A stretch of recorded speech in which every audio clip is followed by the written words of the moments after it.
पश्चिम बंगाल विधानसभा चुनाव के पहले टीएमसी में भगदड़ मची हुई थी। टीएमसी के कई आला नेताओं ने ममता बनर्जी का साथ छोड़कर बीजेपी का दामन थाम लिया था, लेकिन अब विधानसभा चुनाव में ममता बनर्जी की तीसरी हैट्रिक के साथ ही सीएम बनने के बाद अब बीजेपी के विधायकों में भगदड़ मच गई है और अब पार्टी बदलने वाले नेता वापस टीएमसी में आना चाहते हैं। ऐसी चाहत रखने वाले एक दो नहीं बल्कि 33 बीजेपी विधायकों की खबर है। चुनाव से पहले 33 टीएमसी विधायक बीजेपी ज्वाइन कर लिए थे, लेकिन अब मीडिया रिपोर्ट्स का दावा है कि इतने ही विधायक टीएमसी में वापस जाना चाहते हैं, जिसमें सबसे बड़े नाम की जो अटकलें लग रही हैं वो मुकुल राय की हैं। बीजेपी के राष्ट्रीय उपाध्यक्ष 2 मई को नतीजे आने के बाद से ही चुप हैं। उन्होंने अपने बेटे शुभ्रांशु राय केंद्र सरकार को अपनी एक फेसबुक पोस्ट में घेर चुके हैं। चर्चा तेज है कि मुकुल राय भी पाला बदलने की योजना में है। मुकुल राय के नाम पर चर्चा कई दिनों से चल रही है, लेकिन उनके पार्टी बदलने की अटकलों को बल 2 जून को मिला। ममता के भतीजे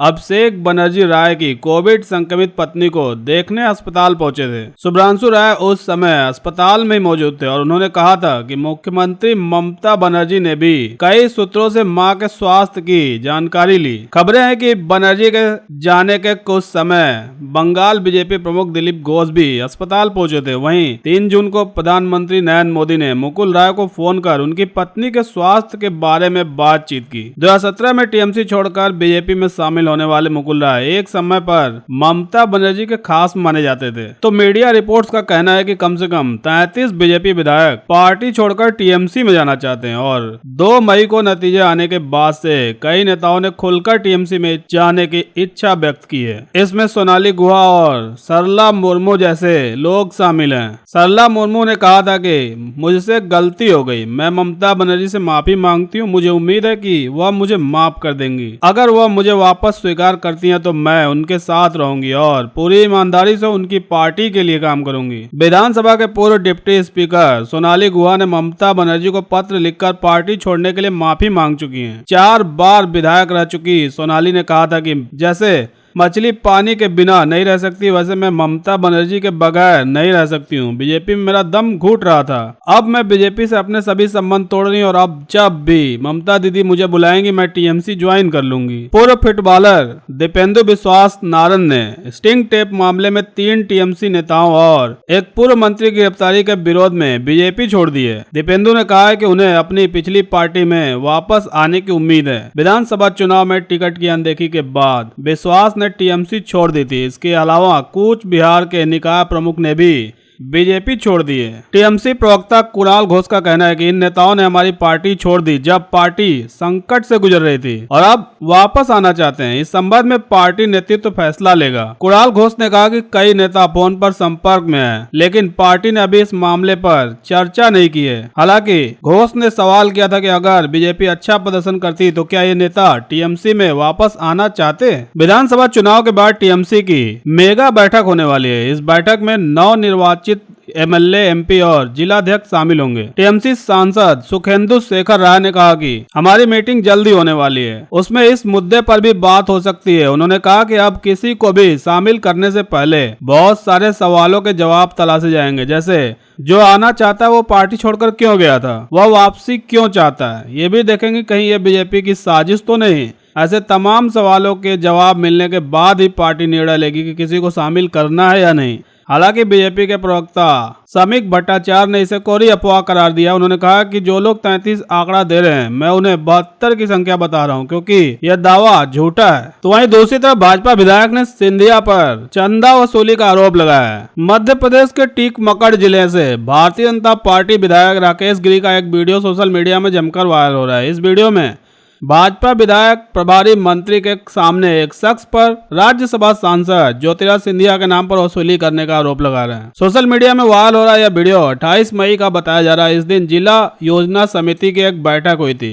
हालांकि क्लिप की आधिकारिक पुष्टि नहीं हुई है। वीडियो में देखा जा सकता है कि मीटिंग के दौरान राकेश जोर जोर से चिल्ला रहे हैं। इस दौरान वहां पर राज्य मंत्री और जिला प्रभारी सुदेश धाकड़ भी मौजूद थे। धाकड़ सिंधिया के बेहद करीबी माने जाते हैं। राकेश ने स्थानीय सांसद से भी इसके खिलाफ आवाज उठाने की बात की। उन्होंने कहा कि भ्रष्टाचार के मामले में भाजपा विधायक ने कहा विकास यादव का नाम एक शख्स सिंधिया के नाम पर चंदा वसूली कर रहा है। उन्होंने महिला बाल विकास सभी सिंधिया के नाम पर पैसे वसूल रहे हैं और वह ब्राह्मणों के ऊपर अत्याचार भी कर रहा है। राकेश गिरी ने कहा कि वे भ्रष्टाचार के खिलाफ आवाज उठाते रहेंगे, किसी भी स्थिति में वह भ्रष्टाचार नहीं सहेंगे, चाहे इसके लिए उन्हें इस्तीफा देना पड़े या पार्टी खुद उन्हें हटा दे। वे इसके लिए जेल जाने के लिए भी तैयार हैं। इस वीडियो में मध्य प्रदेश कांग्रेस ने शेयर किया है। कांग्रेस ने लिखा है कि ज्योतिराज सिंधिया के नाम से वसूली होती है। राकेश गिरी बीजेपी विधायक सिंधिया जी, ये सम्मान कुछ ज्यादा नहीं हो गया आपके लिए? इस पर कई यूजर्स ने अपनी टिप्पणी भी लिखा है। अरुण नाम के एक यूजर ने बोला कि भाजपा के टिकमकड़ विधायक राकेश गिरी ने आरोप लगाया कि सिंधिया के नाम से वसूली होती है।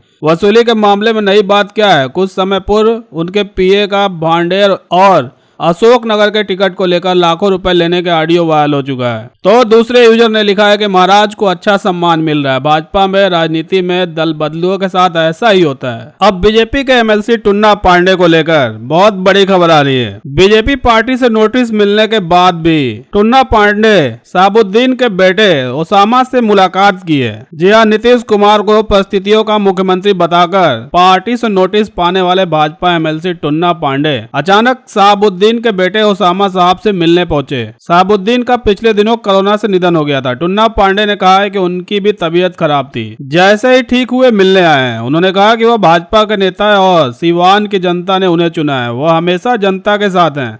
टुन्ना पांडे ने कहा कि वो ओसामा से औपचारिक मुलाकात करने गए थे। शहाबुद्दीन के परिवार से उनके अच्छे संबंध रहे। उनकी तबीयत खराब थी, जैसे ही ठीक हुए परिवार से मिलने आ गए। इधर कुछ दिनों से टुन्ना पांडे नीतीश सरकार पर निशाना साध रहे हैं। उन्होंने नीतीश सरकार को परिस्थितियों का सीएम बताया था। इसके साथ ही उन्होंने कहा था कि मुझे किसी से डर नहीं लगता, मैं नीतीश कुमार के खिलाफ बोलता रहूंगा, वे मेरे नेता नहीं है, मैं डरने वाला नहीं हूँ। तो उधर भाजपा ने एमएलसी टुन्ना पांडे को कार्ड और नोटिस जारी किया है। पार्टी के अनुशासन समिति ने टुन्ना पांडे को 10 दिन से पहले इस नोटिस का जवाब देने को कहा है। पार्टी ने साफ किया है कि यदि टुन्ना पांडे का जवाब संतोषजनक नहीं हुआ तो उनके खिलाफ अनुशासनात्मक कार्रवाई की जाएगी। नीतीश पर निशाना वाले टुन्ना पांडे के ट्वीट का हवाला देते हुए जेडीयू नेता उपेंद्र कुशवाहा ने भाजपा पर सवाल उठाया। उन्होंने भाजपा के प्रदेश अध्यक्ष संजय जायसवाल से पूछा कि यदि ऐसा ही बयान जेडीयू के नेता भाजपा या उससे किसी नेता के बारे में दिया होता तो अब तक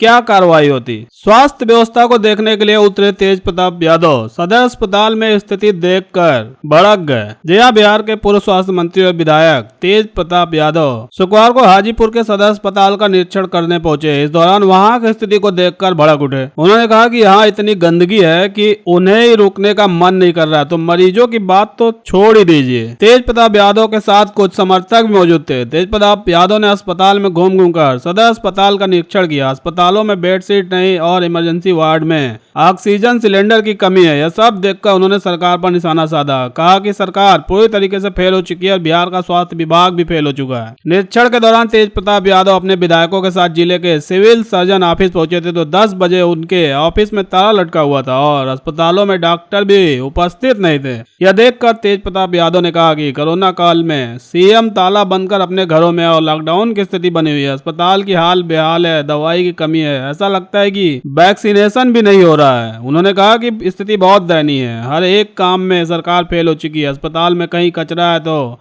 स्ट्रेचर फेंका हुआ है। यहाँ निरीक्षण और सीएम कार्यालय घूमने के बाद तेज प्रताप यादव यहाँ से निकल गए। पंजाब में अगले साल होने वाले विधानसभा चुनाव से पहले कांग्रेस ने आम आदमी पार्टी में सेंधमारी की है। आम आदमी पार्टी के 3 विधायक कांग्रेस में शामिल हो गए हैं। पंजाब के मुख्यमंत्री अमरिंदर सिंह ने तीनों विधायकों का पार्टी में स्वागत किया है। कांग्रेस की पंजाब इकाई ने कहा है कि मुख्यमंत्री अमरिंदर सिंह ने दिल्ली रवाना होने से पहले विधायक सुखपाल खैरा, पूर्व नेता प्रतिपक्ष और आपके 2 अन्य सहयोगी विधायक इन सबका पार्टी में स्वागत है। कांग्रेस की पंजाब इकाई में आपसी कलह को सुलझाने के लिए गठित 3 सदस्यीय समिति के साथ बैठक के लिए दिल्ली रवाना होने से पहले मुख्यमंत्री ने तीनों विधायकों को पार्टी में शामिल कराया। इस दौरान सीएम की पत्नी भी मौजूद थी। कांग्रेस छोड़ने के बाद खैरा दिसंबर 2015 में आम आदमी पार्टी में शामिल हो गए थे। वह 2017 में आम आदमी पार्टी के टिकट पर भोलत विधानसभा सीट से निर्वाचित हुए थे। उन्होंने जनवरी 2019 में आम आदमी पार्टी की प्राथमिक सदस्यता से इस्तीफा दे दिया था और